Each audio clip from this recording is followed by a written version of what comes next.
प्रश्न है, east India company के व्यापारिक संगठन से राजनीतिक शक्ति बनने की प्रक्रिया का वर्णन कीजिए। ये बहुत ही इम्पोर्टेंट क्वेश्चन है।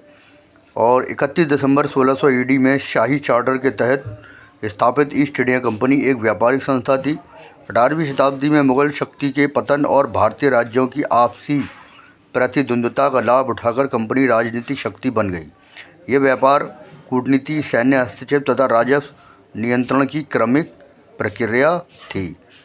व्यापारिक आधार का निर्माण। कंपनी ने सूरत, मद्रास, बम्बई तथा कलकत्ता में फैक्ट्रियां स्थापित करके अपना व्यापारिक उद्देश्य मजबूत किया। 1717 ईडी में कंपनी को मुगल सम्राट फारूक से एक फरमान मिला, जिससे कंपनी को शुल्क रियासतें प्राप्त हुईं। इससे कंपनी की आर्थिक स्थिति मजबूत हुई। इसी पूंजी के आधार पर कंपनी ने किलेबंदी, निजी सेना एवं नौसैनिक सुरक्षा को विकसित किया। बंगाल में कंपनी की दस्तकों के दुरुपयोग ने स्थानीय सत्ता से टकराव पैदा किया। सैन्य तथा कूटनीतिक हस्तक्षेप। कर्नाटक युद्धों ने साबित कर दिया कंपनी भारतीय उत्तराधिकार संघर्षों में हस्तक्षेप कर सकती है। 1757 ईडी के प्लासी के युद्ध में मीर जाफर के साथ षड्यंत्र और 1764 के बक्सर के युद्ध में विजय ने कंपनी को राजनीतिक बढ़त प्रदान की। अतः कंपनी का व्यापारिक संस्था से सैन्य राजनीतिक शक्ति के रूप में उभरना स्पष्ट हो गया था।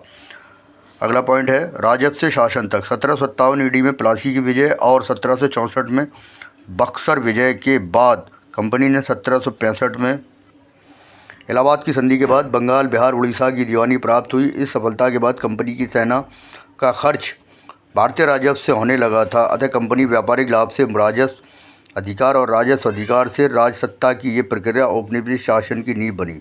1773 में बने रेगुलेटिंग एक्ट ने राजनीतिक भूमिका को संस्थागत रूप प्रदान किया।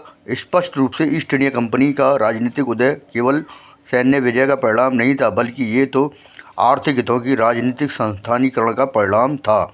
इस प्रक्रिया के द्वारा ही भारत में कंपनी ने औपनिवेशिक राज्य की आधारशिला रखी और इसी आधारशिला ने धीरे धीरे भारत के सभी क्षेत्रों पर धीरे धीरे कब्जा भी किया और 100 साल तक कंपनी ने भारत के सभी राज्यों को समाप्त करके अपनी सत्ता को स्थापित किया।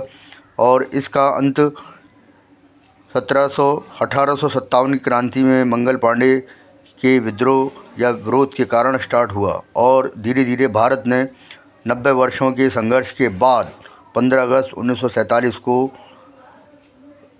को भारत को आज़ाद करवाया। तो ये मेरा एक छोटा सा क्वेश्चन है, इसको आप लिख लेना, ये आपके हर एग्ज़ाम में उपयोगी है।